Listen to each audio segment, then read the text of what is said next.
we just like got in this hot tub, and I just told him everything I was thinking about, and I asked him who was thinking these things, and he was like, maybe 5 people on Earth are talking about this right now. One's this kid named Vitalik. He sent me this white paper earlier this week. I'll send it to you. You can read it and see if it clicks. Hey there, good people in crypto land. I'm Matt Lysing, and this is my podcast, Decent People. Welcome to the conversation. As you might have noticed, we've got a new look around here at Decent People and the Decentral Media kind of podcast empire. We've got some new graphics, some new intros, and pretty soon, I'm excited to say, we'll be offering a few new shows under the Decentral umbrella. So keep your eyes and ears out for that. On the show today, I'm really excited to have Anthony D'Onofrio. You probably know him as Texture if you are up to speed on your crypto Twitter and social media accounts. He came to Ethereum as by way of being a designer, and he got kind of crypto pilled on a long 4-hour road trip where he took some edible pot and had a vision of the future. But we're going to get to that in the interview. He was a co-founder at Ethereum. He was there from the very beginning and is, to be honest, a bit of a bomb thrower. He doesn't really mind saying what he thinks about some of the other people who were around at that time when Vitalik was creating the team that would eventually make Ethereum a reality. He has stayed in crypto and is working on NFT projects at the moment, and just has a lot of amazing stories and opinions, and is just he's an OG. So I was really excited to talk to him, and I hope you guys enjoy the show. So let's get to the interview now. Thanks.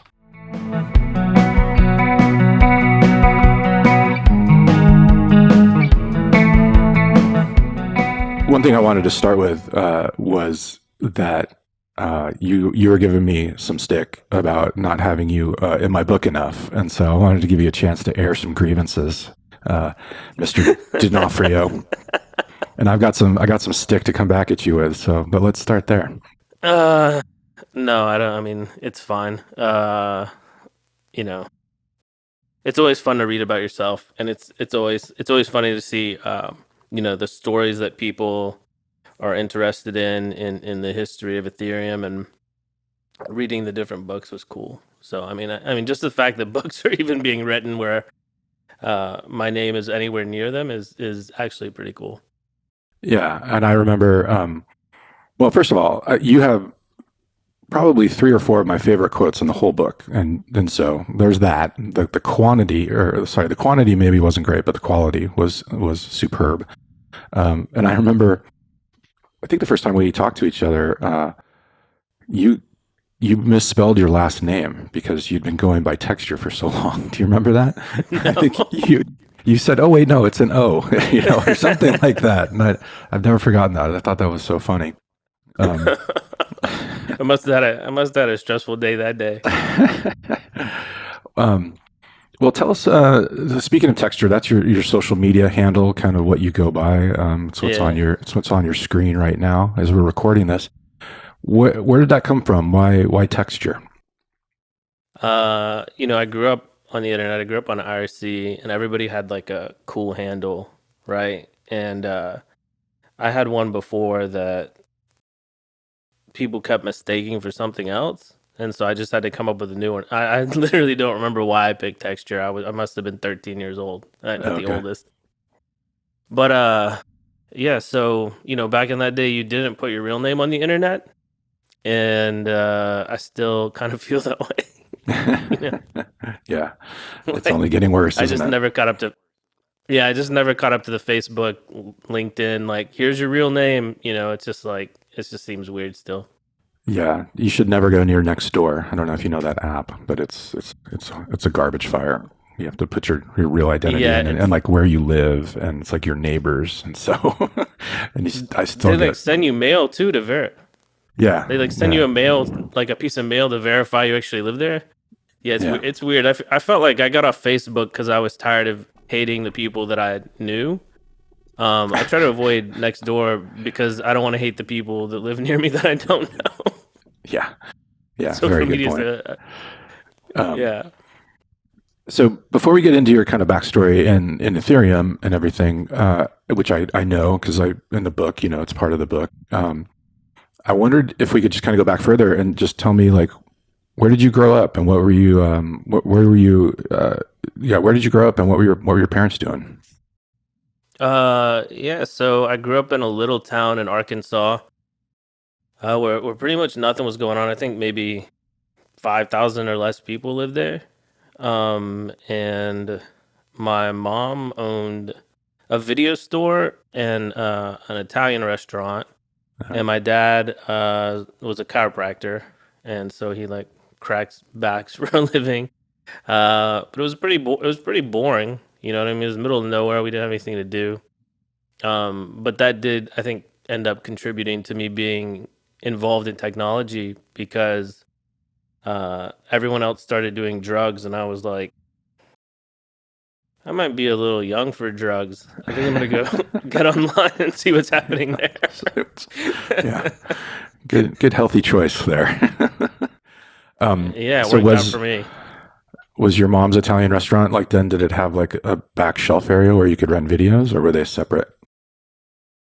So it's actually funny that you asked that question. So she had a video store. I think the story she told me is one day my dad came home and was like, "You need something to do. I bought you a video store." Oh wow. And then she opened this. Yeah, then she opened a second video store and decided that she wanted to do a restaurant. And she actually just like you would go into this video rental place, and there was like a little restaurant in the back, and you could get spaghetti and rent a VHS tape at that time. So Wow. it was pretty weird. The Italian restaurant's still there. Obviously, the rental place is gone, but she sold it to somebody, and there's like three or four of them that I think still around. Did that like were you watching like great movies all the time because of that, or was that like a good thing for you in terms of the video store? Uh, I mean, I think I had a different experience as a kid because, like, I never went to a Blockbuster and movies were free.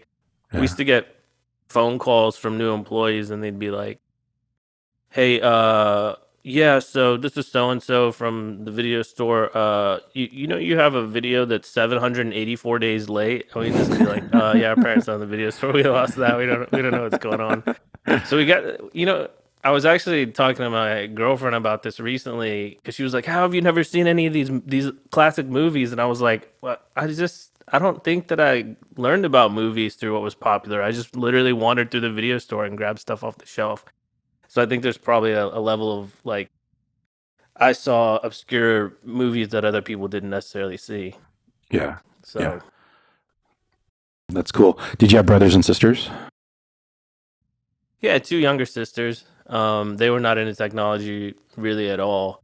One was like a champion equestrian rider, Uh, uh, and then yeah, I mean that's what they. So I grew up like at some point like we had horses everywhere. We were like on a farm, and they still love that stuff. And I still have only ridden a horse twice.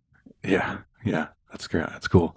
Well, I was asking about texture as your handle because I know you were a designer, and I wondered if it like before the crypto kind of stuff came into your life, if texture kind of speaks to me about like design. Uh, did you, as a kid, did you always have that sort of? Did you always want to go into art and be in the design world? Yeah, yeah. I mean, I definitely art was, I guess, like probably the thing that I really identified with the most.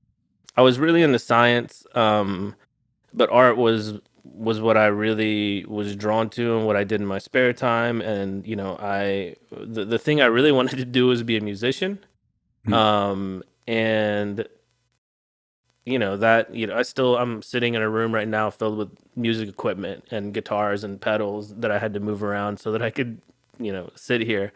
And then whenever I got on the internet, I felt like websites were a real creative thing to do, Mm. and I would just like pretend to.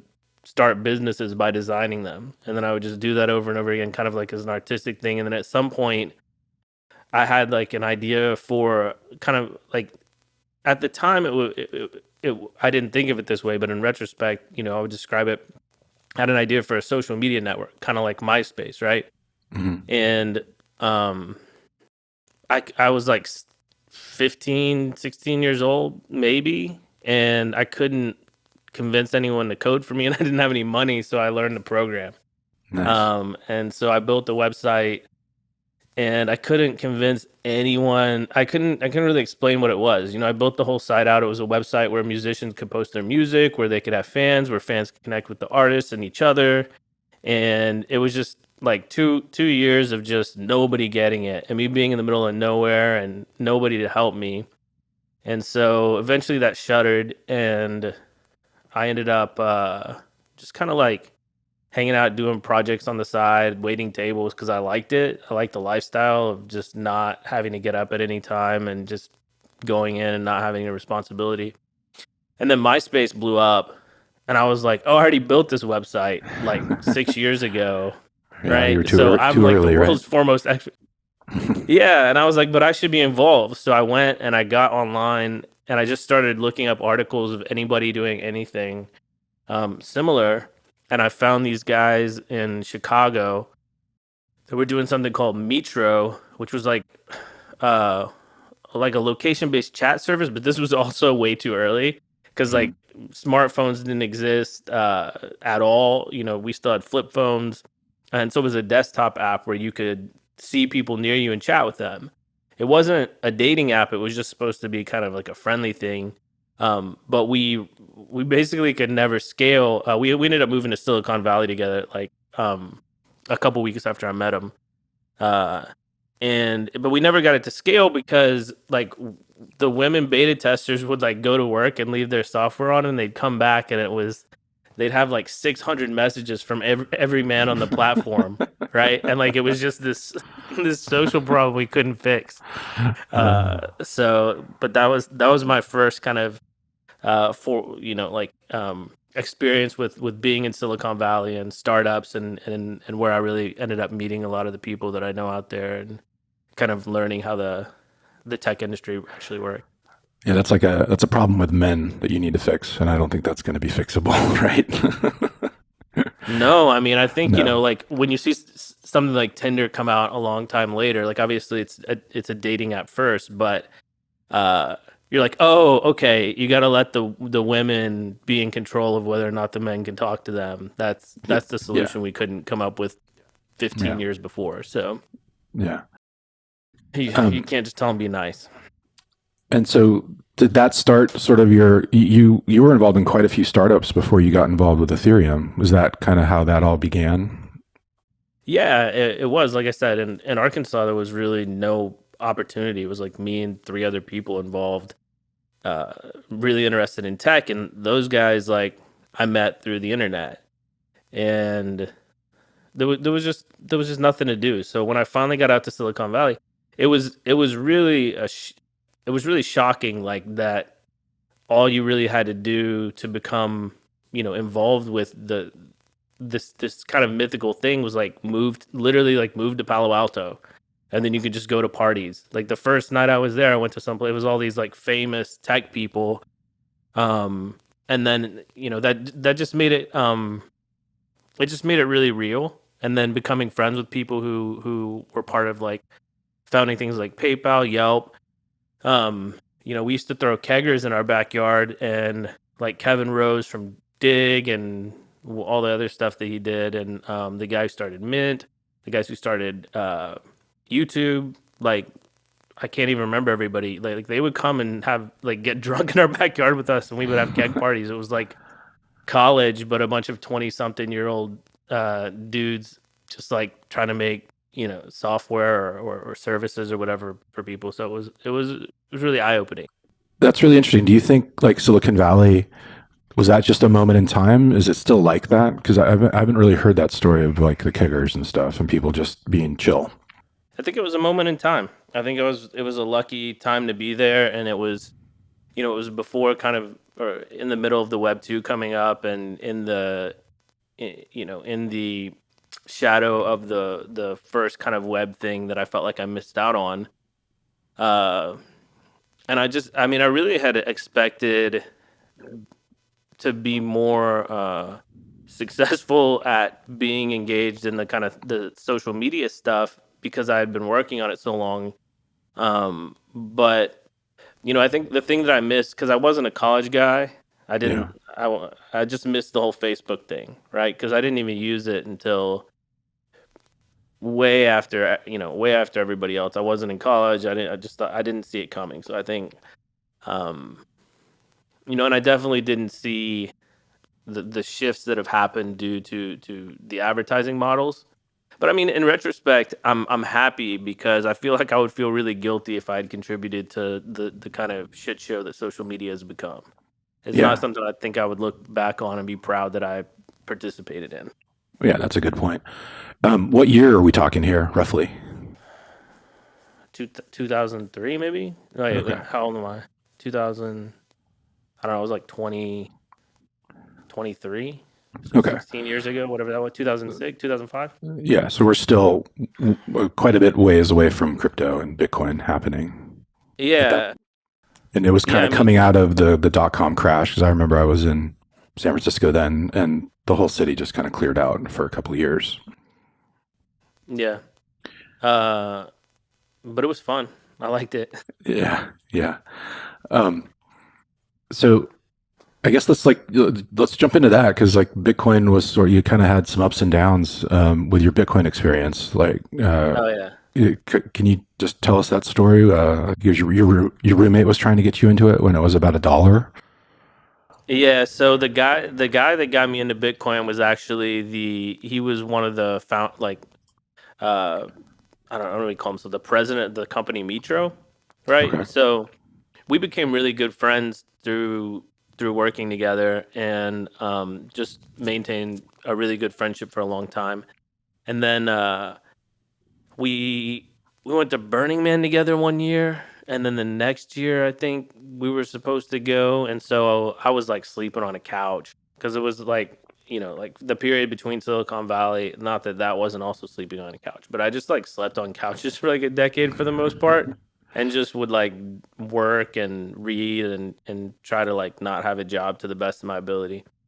And so I moved up to New York City before Burning Man, and he was like, "Oh my God, this thing Bitcoin, you got to, it's amazing. Like you got to get some, you got to get involved." And I was like, "I don't care, man. Like it's like internet nerd money distributed by lottery. That just sounds dumb. I don't care. Like I care about things that matter, and I just don't care about money. I just don't think." I don't think it will interest me, which still is the case. But it took me thinking a little bit deeper into kind of the implications and also it catching fire that Hmm. um but yeah, I ignored it until it hit whatever 1200 or whatever it was the first time, and then I was at least smart enough to think, um well, I don't give a shit, but if enough other people give a shit to make it worth 1200 times what it was the first time I heard of it, like I can at least get behind trying to understand what they think is valuable about it. So I agreed to work on a Bitcoin casino front end for some Hmm. guy who was like in China or something. And I agreed to get paid in Bitcoin. And by the time I got paid, Bitcoin had crashed and it cost me like 10 grand. Oh man, that sucks. Hard lesson to learn right at the beginning. Yeah, I mean, luckily, I mean, luckily it prepared me for the future. But I mean, I think the best thing I learned from that guy was he kept getting investments in Bitcoin, and then he would spend all the money trying to like start a Bitcoin company, and the price would go up so much. If he would have just like dipped to like a tropical island on his investors and held it, he would have done way better. So I learned from him to hold, like just keep holding, just don't get excited and just hold as long as you can. So Yeah, yeah, unfortunately, he didn't also teach me to sell the top. So yeah. Yeah, I need that lesson too. Solid top. Um, so But then I think, were you kind of hooked at that point, or were you still kind of skeptical about it? And then I know you had a road trip, right, where you Mhm. took some No, I wasn't. drugs and listened to some podcasts. Does that Yeah. ring a So, bell? well, yeah, yeah. I mean, so no, I wasn't sold really. I mean, I probably made 30 grand that year, and 10 grand of it was lost to Bitcoin. So no, I Yeah. wasn't sold. And my biggest issue was at that time in my life, I'd been a programmer for money for a decade, and my arms were giving out. Like I have repetitive stress injuries, and Yeah. um, so I had started making cannabis edibles and selling them to dispensaries, Okay. and because I just didn't think I was going to be able to do tech anymore, which was terrifying. And the cannabis industry seemed like something like a place that was kind of like devoid of competent people at that time, Mhm. and the product sucked and everything was half-assed. So I just thought it would be a good place to go. And then, um, yeah, I don't know. He just kind of like he just said, "Listen, you got to listen to me about Bitcoin. I swear it's not stupid. Like, just listen to this podcast." And I said, "All right, whatever." So, yeah, I, like had a 4-hour drive one day, like threw back like half an edible, so it wasn't a ton, but don't drive intoxicated, kids. Uh, and started listening to the podcast, and I don't know what it was. It wasn't like what they were talking about on the podcast. It was just more. I felt like I kind of synced with some sort of thing. I don't know how to say it in a way that's not hippie. I just kind of like tuned into like a radio frequency. Um, and I kind of got it. I got what the power of blockchain was, not as Bitcoin, but as something more. And it all came to me like in a vision. And that was when I knew like I gotta be involved in this somehow. Yeah. And it was like, was it the decentralized sort of like peer to peer aspect of like this new way of sort of organizing, not a market maybe, but just of an organizational structure? Yeah, yeah. I mean, I would say, like, to me, it was more visual, right? It was like once I kind of internalized the way that it worked and the way that it connected people, and then I started thinking about it within the context of what I knew it was technically possible. I just kind of visually saw the nature of reality shifting. Hmm. I could see it was like being in a spaceship and looking down on Earth and just seeing the connections and things changing and shifting, and the level of power that I saw in it was just so big that like I said, I still thought Bitcoin was stupid, and I still to this day Bitcoin to me is like a cool proof of concept, but I mean like it's a meme coin to me. Um, and I'm not fascinated by it. I don't share any of the libertarian ideals that most of the people do. I'm not concerned about inflation and all that shit. And I'm not saying that that's not important or meaningful. I'm saying to me, I don't care. Like Yeah. it's just not fascinating to me. Um, it's like a TV show I don't want to watch. I'm not saying it's bad. I'm just saying I don't want to watch it. It sounds like some good edibles. You need to get me some of those. But so that led you to be like, hey, okay, what else is going on here? And I think somebody pointed you towards Vitalik's white paper by that point. Are we kind of in that zone? Yeah. So the guy who did the podcast, this guy Adam B. Levine, who I need to text back right now. But he's the guy who did the podcast, and I just thought if I was somebody in the space trying to get attention, I would probably contact him. Mhm. So I need to contact him to see who has gotten in touch with him. And so the guy who convinced me to listen to the podcast randomly was in town a couple days later, and I said I need to meet Adam, and he said why, and I said I have some things I need to talk to him about, and he said he was gonna fly up to meet him in Washington State at like a spa or something, and it was his birthday. It turned out, and I told the dude, I said, "Nah, let's get in my car. I'm driving. Like, cancel your flight. We're gonna go." And he's like, "What?" But he agreed to, and so we hopped in my car and I drove all the way to Washington State.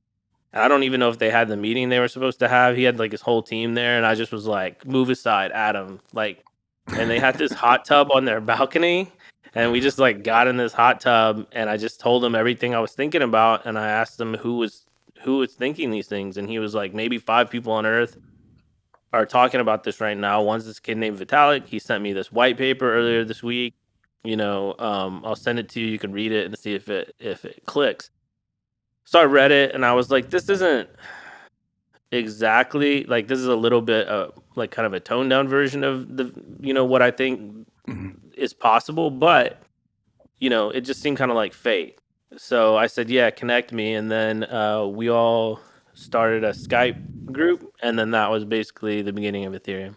Yeah, and that of course led to you guys realizing you should all meet in person and let's go to Miami. There's the Miami Bitcoin conference, which was January, I think 2014, and that's where Vitalik was going to present his white paper for the first time. So that's kind of a fabled, I think, house in this whole history. Can you just tell people, like, tell us what that was like? And I know that you said there was a ton of energy and the vibe was crazy, but everyone was meeting for the first time. I'd love to hear it in your own words, like what you remember about that couple of days. Yeah, it was probably the best time in terms of like historical memories about Ethereum, because before that it was just all of us on Skype. Afterwards, obviously, like people know, I'm sure that kept up with the history, that like things weren't always good. But in the Miami house, it was just this moment, this really kind of amazing moment where everybody came together. We were meeting each other for the first time, and there was just this palpable energy of excitement. Like that if we do this, it's gonna be something big, and it's gonna be something important. And it just had a level of excitement that was it was just like buzzing. The energy was just indescribable. We were very excited, and then I met Vitalik, and I was standing in the kitchen, and we had been there, for a while. I've been there for like all day. I hadn't seen him. Met everybody, and he like walks in the kitchen to grab something, and I look at him like, Vitalik, what's up? And he's just like staring at his phone. He's like, I'm studying Chinese. I was like, okay, okay, man. How are you? And he's like, good. I was like, all right, this is a different dude here. Like the rest of us were all hanging out, chilling, drinking beers, and like he was just in his room studying Chinese. And Yeah, yeah, that's amazing. And did so that by then, like the white paper had helped kind of spread this idea that Bitcoin is one thing, but this Ethereum idea is like we can do so much more with it. Was that what everybody was kind of vibing off of? I mean, it really depended on whether or not you were. I mean, there was even pro and anti Ethereum at that time. Yeah. So Dan Larimer, the guy that did BitShares, was initially worked with Charles Hoskinson on something. Basically, like they had just started BitShares, and they hated us because Charles was there. And honestly, in retrospect, they probably hated Charles because they knew him already. And it reminded me like of a scene from, like, I don't know, like dodgeball or something, like just like a slow motion walk, like nerds walking and then other nerds walking and like meeting eyes from across the conference. But yeah, even at that time, there were the people that got it, that just got it, from the beginning. And then there were people, like, to this day, who just they don't really fundamentally understand blockchain technology. They understand scarcity or whatever thing that makes them cling to Bitcoin. And those people have always kind of had a kind of anti-Ethereum slant. And Yeah, I yeah, really. remember researching my book. Larimer took a video, like he kind of went up to Vitalik after his talk and like just started peppering him with all these like difficult questions, and Vitalik kind of, I think he had some answers, but they were, tough questions about scaling and all this stuff that, would come into the equation years later. And it was like right off the bat. Were you at that talk that Vitalik gave? Were you in the room? Yeah, I was in the room. I saw it. What was that like? I don't remember, to be honest. I just remember it probably was just like, I mean, it was hard to understand. Like, first of all, I'll tell you why I don't remember it. is because it was the fucking nerdiest conference I'd ever been to in my entire life. And the only thing that I really remember is just being like, holy shit, what is wrong with all these people? Like, you know what I mean? And I had been in Silicon Valley and had that experience, but it was like, I think I was just so fascinated with the types of people that were there because it was like hardcore libertarians for the most part, and then like straight sociopaths. Like you could just see, like just people wearing suits and like situations where it's not appropriate to wear a suit and just saying shit and weird. It was just the weirdest place that it's actually the only Bitcoin conference I've ever been to. Yeah. Um, That was since or enough for you, before. huh? It was Yeah. too much. That's why I just remember I probably was staring at the crowd the whole time, to be honest with you. Like Hmm. what the hell is going on here? Uh, What but was it was so if it's like that nerdy sort of weird sociopath vibe, was or the Ethereum house like that too, or was it like a different kind of mood over there? no, it was different. I mean, obviously, like, you know, with all due respect, there's some fucking nerds in Ethereum, but they're also a little bit more normal. Now, as far as the sociopathic thing, um yeah, we had some sociopaths. It wasn't evident in the first few days. Like some of the stuff was, you know what I mean? Yeah. Like Charles Hoskinson, the moment I met him, like just set off my alarm. You know what I mean? And in terms of like claims about him, I can't make any claims about him. I can only tell you what it felt like to meet him. And as soon as he met me, it was just off. When he put his hand out to me, and it was just too friendly, and it had that like the air of fakeness, and then just some weird shit, man. Like he just did some weird shit. The whole thing, it was just unnecessary stuff. Like walk into the room and he's like, um, "Yo, Texture, come here." I'm like, "All right, what's up?" And he's like, check out this text message." And he had already said a bunch of shit, like he used to work for DARPA and he was on the front lines of Afghanistan or whatever. Yeah. And he showed me this text message, and it's like some girl saying like, "I want to suck." I don't know. Are we allowed to curse on this? Because I do a lot. I want to suck, and like, and I'm like, why? Why are you showing me this? He's like, where I met this girl? I'm like, no, I don't understand why I'm even having this conversation with you. And he's like, I met her on the front lines of Afghanistan. All right, guy. I just don't know what's wrong with you. Did he have Um, his passport in his front pocket of his shirt at that point? I don't remember that. I think he used to walk Uh, around like that at some points. Yeah. he was again an interesting character. Like I think he plays a character. And to me, it's like Steve Jobs meets your grandpa. So like I know him as a person, and when Cardano blew up, and like I see people defending him on Twitter, I'm like, well, he posts YouTube videos. Let me go watch them. And so I started watching them, and after about 5 minutes, you're like, oh yeah, yeah, okay. I see how people get like sucked in because he has this aura about him, like, oh, I'm your grandpa, come sit on my lap, I wouldn't lie to you, and I'm Steve Jobs, let me sell you a vision. But I also know him, so Yeah. Um, so in those early days, you one of the ways you helped out first of all was like the Ethereum website was like kind of terrible, right? It was like janky and not very good looking. So was that one of the first things that you kind of like got your hands dirty with, was helping them make it look like something that you would want to invest in? yeah. So yeah, in the beginning it was very difficult to figure out what roles people would play, and I was trying to mediate it. Like I said, I don't want to be a programmer anymore. Hmm. And I was just praying, like, dear God, please let there be roles that are not programming, because I felt like I had a wide enough set of skills that I could fill other gaps. And it was very obvious. There was no Ethereum website when in the beginning.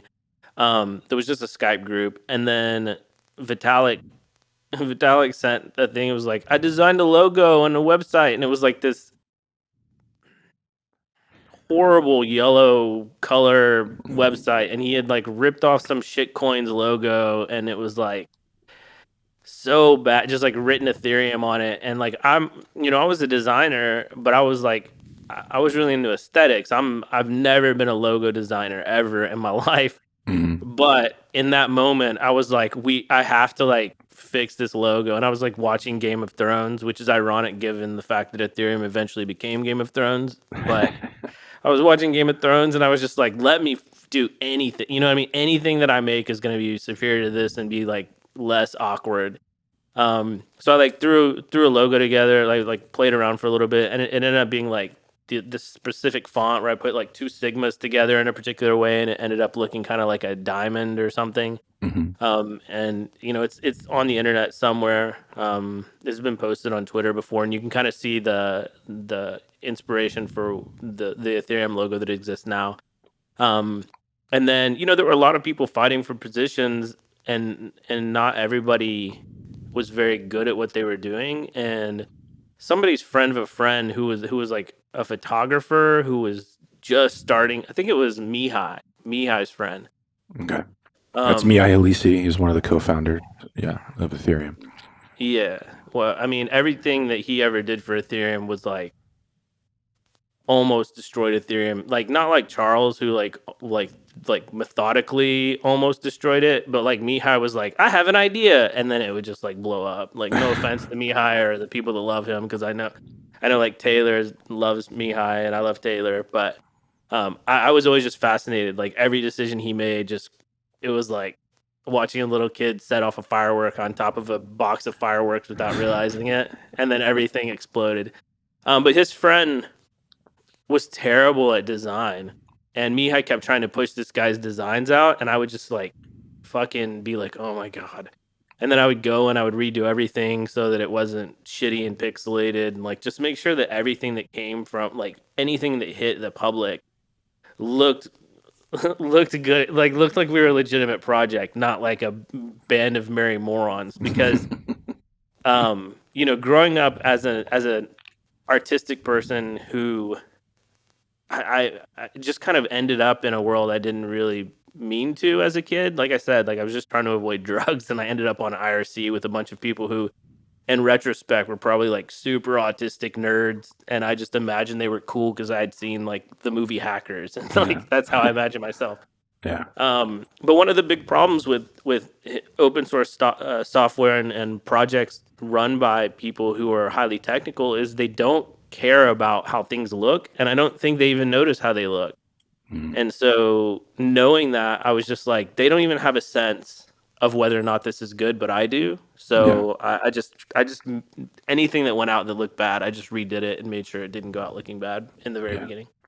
Yeah. And it's what's fascinating to me about this the co-founder story and this group of people that kind of gathered around Vitalik is how like everything was great and happy and maybe a little weird in Miami in January, and then by like June or July, you shift forward, and it's like you mentioned, it's like Game of Thrones. Like people are separating into different camps. People are saying like, I'm going to leave if X person doesn't get kicked out, and like, can you just give us your view on that? Because so Yeah. just to set the stage a little bit, um, by the time like so 6 months later or so after the Bitcoin conference, there's the house in Zug, the spaceship is what they called it because it was like really modern and fancy, Yeah. and it's kind of like that's one of the headquarters. The other one is run by Anthony Diorio in Toronto, but the Swiss headquarters is where it's kind of like basically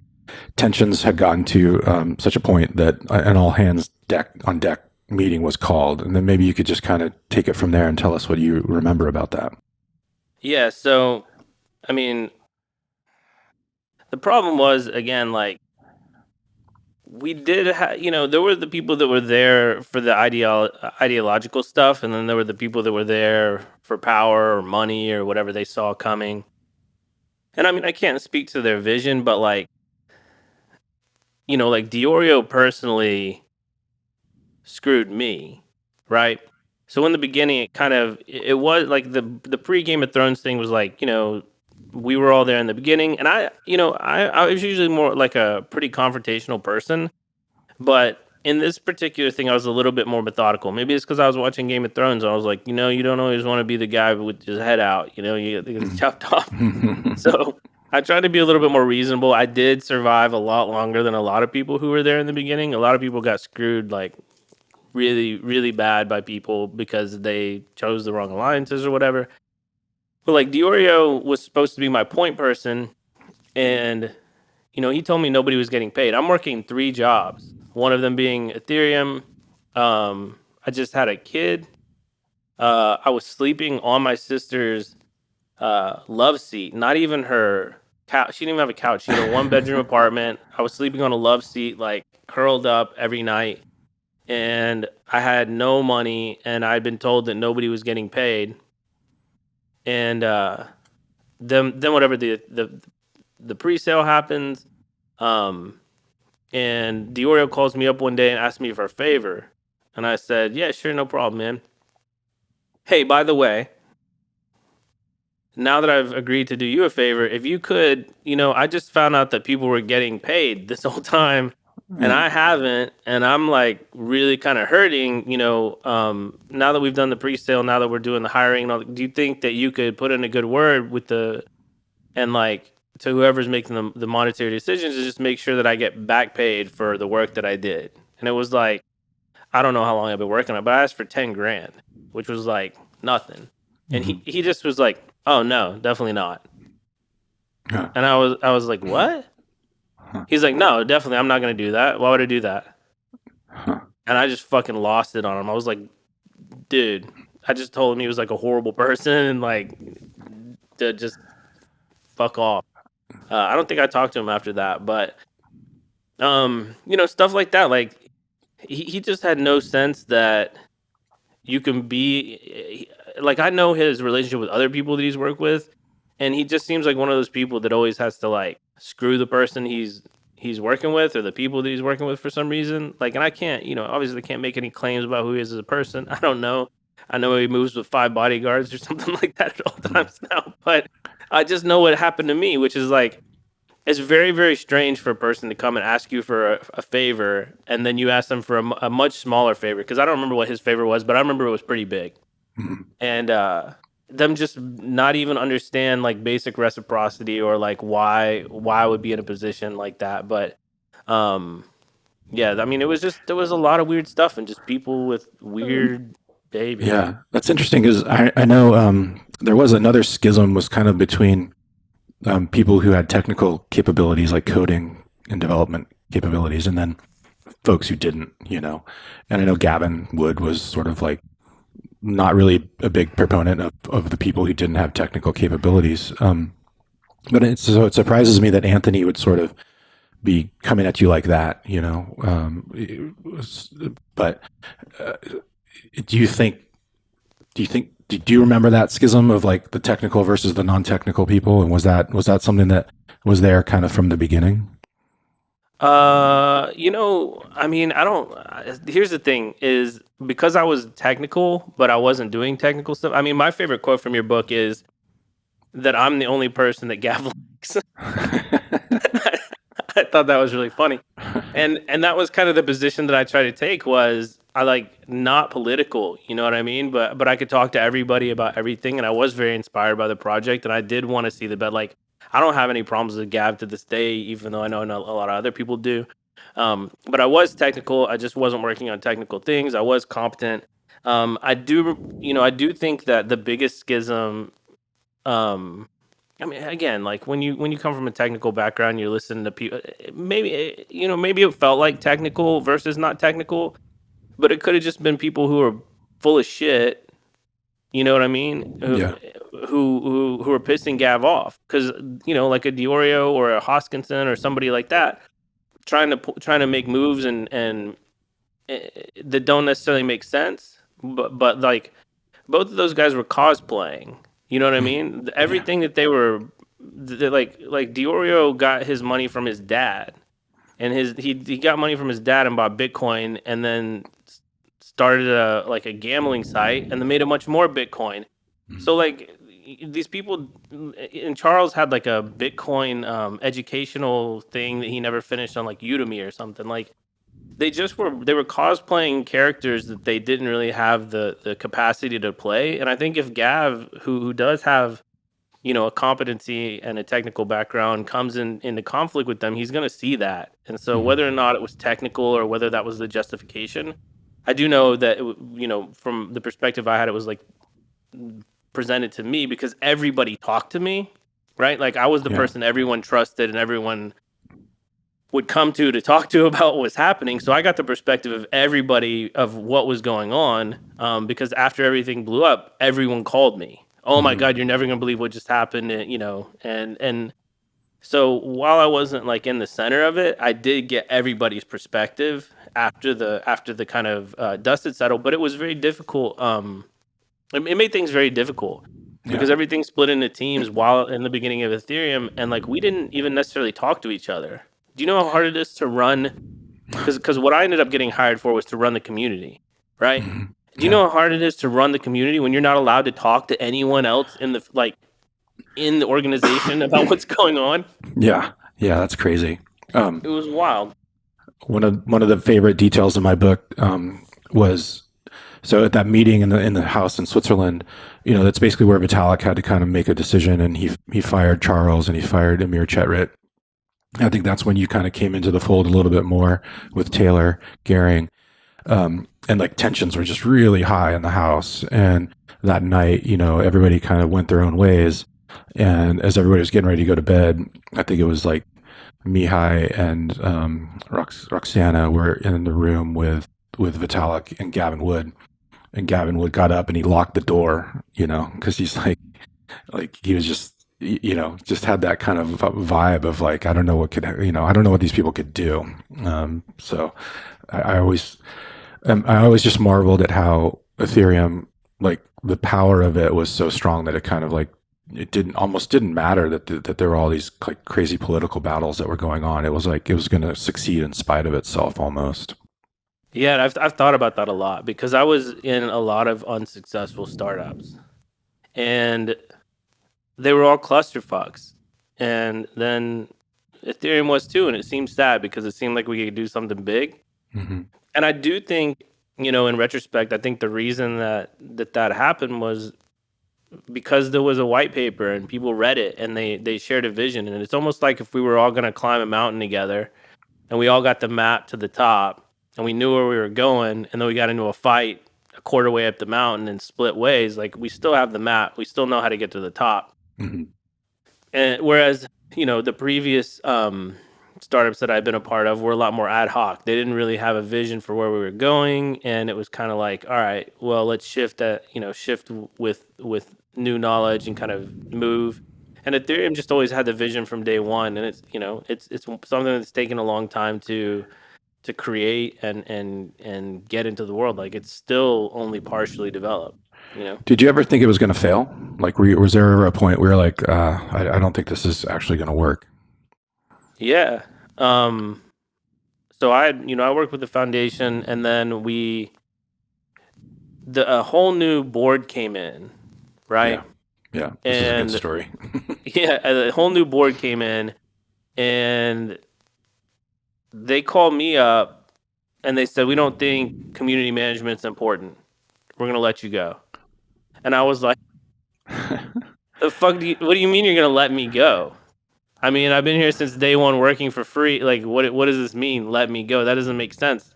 Like this is like I felt like somebody saying like, "Oh, you don't have to parent your child anymore." You know, Yeah. like just go. We've got a new board. That board lasted like 2 weeks. They Yeah. lasted long enough to like fire me. This was a board that was meant to come in and like professionalize it, right? That was the whole idea. It was like Yeah.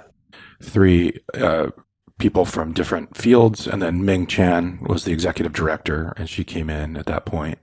Uh, and Well, then Ming yeah, came in after them no, because I think she Ming was like there. Wasn't she there? And they like right off the bat, there was people were backstabbing each other, and she she she sent an errant text message. She thought she was texting her sister, but she was actually texting one of the new board members, saying how much she hated them and how they had already been mean to her and were attacking her.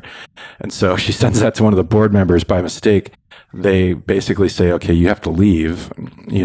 So she leaves, and then Vitalik really had he liked her. They got along really well. And so basically, over the next couple of weeks, I think Ming got to stay and the board members were all fired. So I was fired, I think before Ming, but after the board members, because I never met Ming then.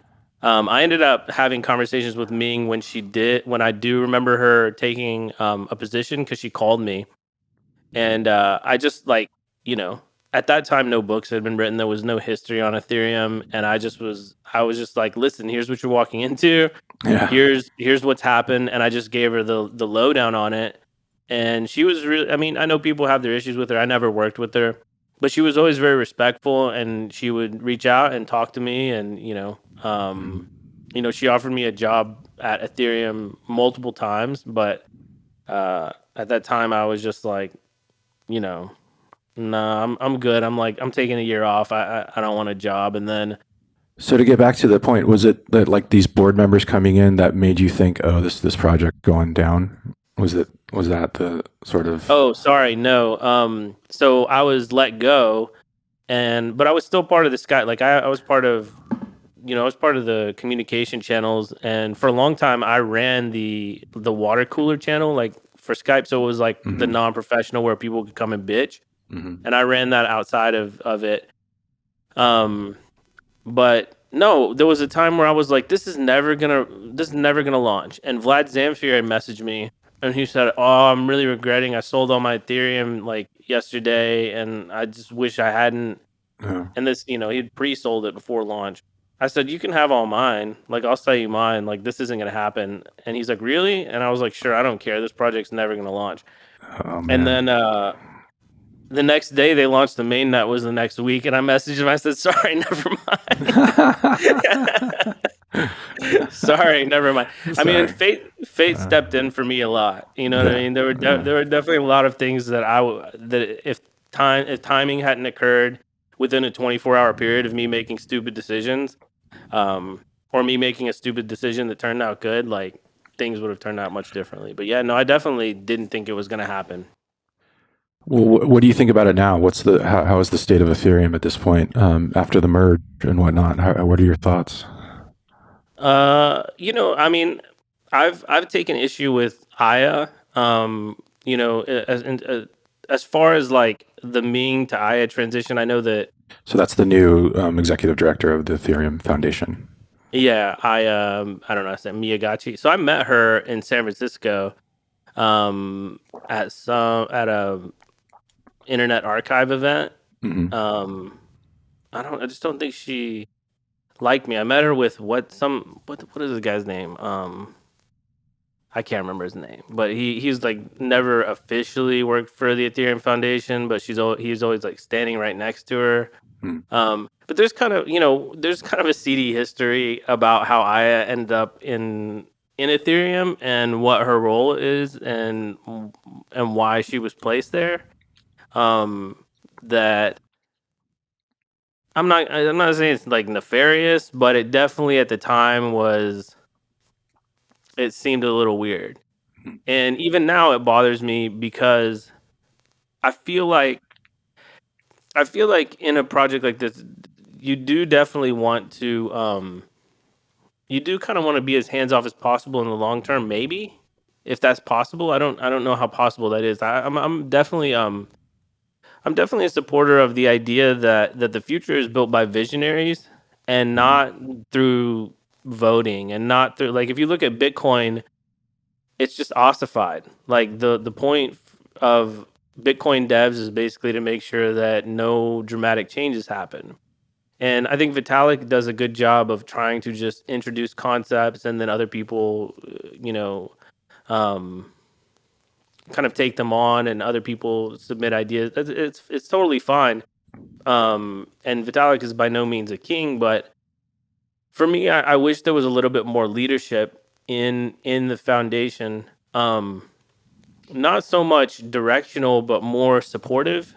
So, the first time that I got into conflict was because I reached out to her because the website had sucked for years. And actually, Ming had offered to let me come in and head that. and I just didn't want to at the time. So when I reached out to her, I said, "Hey, I'm happy to work on the website for free. I'll like you guys don't have to pay me. I'm good." Um, and she's like, "Oh, there's already a team on that." I said, "Okay, who is it?" She's like, "I don't know." What do you mean you don't know? What is your job? Is your job not to know who's doing stuff and make sure it's getting like, well, legitimately, what are you doing? It took her 6 months. It took her 6 months to find out who was heading the website. She got back to me, gave me the guy's information. It was Josh Stark, whose own website was garbage.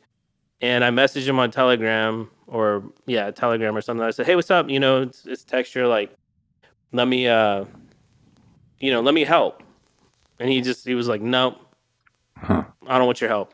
And I was like, "I'll do it all for free. Like, you don't have to worry about." Nope. And he just told me to fuck off. And Wow. then the fact that it took her 6 months to find out who was in charge of the website to me was a little bit egregious, right? And then it was like 2 more years of me harassing them online until finally that problem got solved. Yeah. But to me, it was something that could have been solved in 3 months if somebody just had cared, and for whatever reason, it just didn't happen. So I'm fine with the fact their website, like, it's functional now. It seems like people like it. It seems like it has the resources necessary. But the last time that we went head to head, because she blocked me on all socials or whatever, was Peter was complaining about dev compensation, and not just compensation, but a feeling of appreciation. And this goes back to my point that I'm making. Is like the leadership part of being a leader is not just kind of setting the vision for where you're going, but also making sure that the people that are doing the work feel seen and feel appreciated, right? And so I just read into this idea like Peter doesn't feel appreciated. It's not necessarily about compensation. He's just clearly just like feeling like some sort of slave labor is happening, and like no one gives a shit, and no one, everybody's getting rich around him. And so I kind of like, I don't know, I put up like a 1 ETH bounty if 100 people tagged Aya to like increase their compensation. And then we raised like $360,000 in 24 hours to split between Peter and Marius. I think they got like 180K each. Wow. That's great. Yeah, so that was cool. And then I found out later that, you know, after I kind of like waged that like that little conflict, that they actually were brought in like a couple weeks later, and they renegotiated their salary. So Nice. that was good. So, just watching you from afar, like on Twitter and stuff, tell me if I've got this right. I think like you, at first about NFTs, about non-fungible tokens, you were a bit skeptical or maybe dismissive, but then you kind of had a come to Jesus moment, and now you're doing like some crazy cool stuff in the NFT space. Am I correct about that? Oh no, I still think they're stupid. I still think that part hasn't changed. No, I still think they're stupid. Now you're making money off of it. Yeah, no, I think they're stupid, but I'm not. You know what I mean? Like everything that I've done in the NFT space has been accidental. You know, like I didn't buy NFTs. I made NFTs, and then I made NFTs. People reached out to me about my NFTs, and then I consulted with some people that I thought were doing some interesting things. And then what is it called? CryptoPunks? What that's called?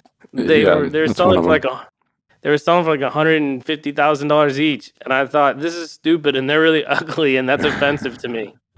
So I just like fired up Photoshop, spent 5 minutes making a cooler avatar, and then posted it on my Twitter as a PFP, and then like somebody asked me where I got it from. I said, "Oh, it's not an NFT. I just made it. I'm making fun of CryptoPunks because like it's just not." And they're like, "Make me one anyway." So I made one, and then like 30 people that week asked, and so like I sat and made them, and then I just was like, "This is wasting all my time. I'm just gonna like hire a dev and have them build like an interface where people can mint their own whatever NFT, design their own face." And it was like a side thing I just thought my friends would be interested in. And then we started a Discord, and like 8,000 people showed up in the first week. Wow. And yeah, and then I was like, oh shit, like now this is a real thing. And so now I've just kind of drawn it out for over a year, because it's not like it's not like a centerpiece of my life. It's just a Mm. thing that I'm doing whenever I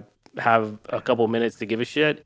But now I do think the NFT thing has died down a bit. I probably will feel more comfortable when it launches because I just didn't. I mean, it would have been cool to get like millions and millions of dollars for selling people a stupid picture, but I also think that comes with a lot of, even if you tell people straight up like I'm gonna buy a yacht with this money, go fuck yourself. Um, maybe there's something in their heart where they like just think you're bullshitting them, but it's like, no, man, like here, design a picture and mint it, and if you like it, I'm the one who made it. Like it can be like a sentimental thing. Make sure you Yeah. like it. Like, but it's definitely not something that I mean, I think the whole metaverse thing is stupid too. Um, I just think there's a lot of things that maybe they're just stupid because they're so early, and the real use cases that I think will be valuable are so far out, and people have to kind of like get their way there. But yeah, for the most part, I'm still not really interested in NFTs. Do you still As have that vision that you had way back when of what this can do? Is uh, having had the experience, between then and now? I mean, I think I was around in the early days of the internet and the early days of social media, and there was always that feeling. Like if you go back, I have an entire like section of my library that's just books written by people in the '90s about how cool the internet was going to be and how it was going to change everything. And there's a very in order to have the energy to kind of create it, you need to believe that it's going to be this really amazing world changing thing, and it does change the world. The internet has undeniably changed the world, but what you really fixate on are the positives. So when social media came, you can really just visualize the positives, but you don't really have a good sense for the negative, um, the negative things that come with it. Hmm. And so, yeah, I mean, do I wake up every day feeling inspired and like, no, I mean, like, I don't give a shit about money. So I don't care about DeFi. I don't care about NFTs as far as like the speculative market. I don't think that they're really, like the coolest thing that I saw was when Beeple, an artist I had followed for a decade, went from being kind of like this internet hero to a multimillionaire overnight. And Yeah. then I got to go up to uh, Charles, wait, Charleston, where he lives, and Hmm. see his new thing. So that to me was really amazing. So it doesn't mean that there aren't going to be these really beautiful, amazing things, but it's kind of like social media was this thing that let you stay connected to everybody. Oh, now you realize that now, but it also gives them an opportunity to express their stupidest opinions and reinforce them. And now you hate everyone you know. So it's like you just don't foresee that kind of thing happening. So I think it has the opportunity to be really massive and really the positive things can be implemented, but I think we're seeing a lot of truth about how stupid things can be implemented too. Yeah. Like it's kind of like if you're the guy who invented the knife and you're like, "Oh my god, I got this thing, you can chop stuff with it," and then like the dude just like pokes someone's eye out and you're like, "Oh god, come on, man. That's not what we meant. You're supposed to be easier to cut a deer leg, It's not not something to poke someone's eye out with. So I'm not as idealistic as I was. I'm quite cynical. But I don't know. I mean, I've felt some sense of responsibility, but I think also now I'm starting to get a sense that like the the wave is so big, it's just like this tsunami, and the level of influence that someone like myself can have. I don't. It's questionable. Yeah, that's definitely an interesting part of this market. Like going back to when you were one of the co-founders, and then it was a pretty small community still, and then each kind of successive wave of like the 2017, 2018 boom and bust, was much bigger, and then DeFi summer, the 2020 stuff, and to today, it's just now like it's just huge. I agree, and it seems like it's running off in all these different directions, and it is hard to be like all that stuff you just were kind of talking about, all the scams and the stupid stuff, and just you're just sort of like because I take it seriously, and I agree with you. I think I'm idealistic about it, but it's also sort of like cringy. You just like, am I really? Do I really have to put up with this part of the market? I would just really rather it went away. Yeah, I mean, I've yelled, like from the ICO thing, Yeah. from the ICO days, like everybody just does the thing that you saw, in the beginning in the dumbest way you could imagine, Hmm. right? So we were like, crowdfunding would be good, but like my idea was, you know, we would deal with regulatory stuff first, not just take out all the like good parts and sell people something extra dumb, Mm. right? And like even things like DeFi. Okay, I probably could have made a ton of money on DeFi, but I take out loans for stuff. You know what I mean? I need to buy a Hmm. house, I take out a loan.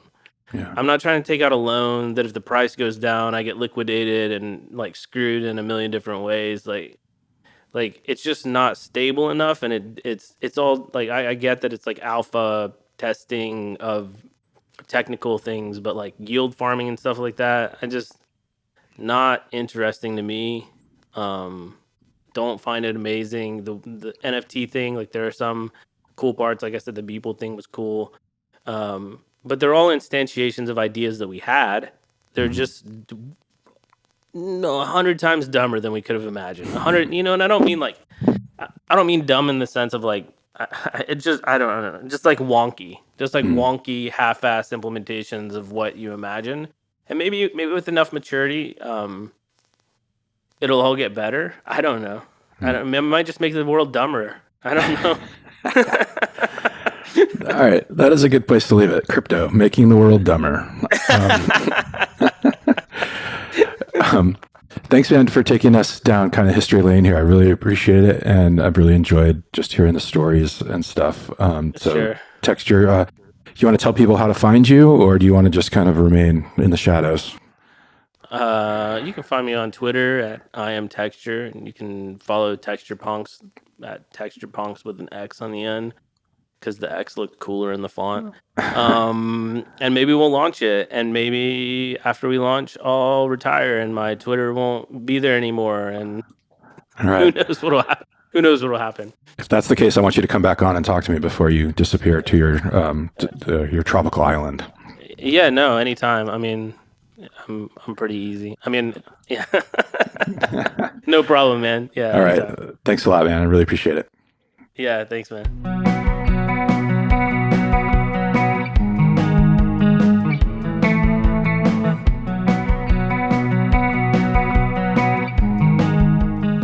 That's it for this episode of Decent People. We are produced by Matt Solon. Music is courtesy of Brian Duncan and Kareem Imes. Take care.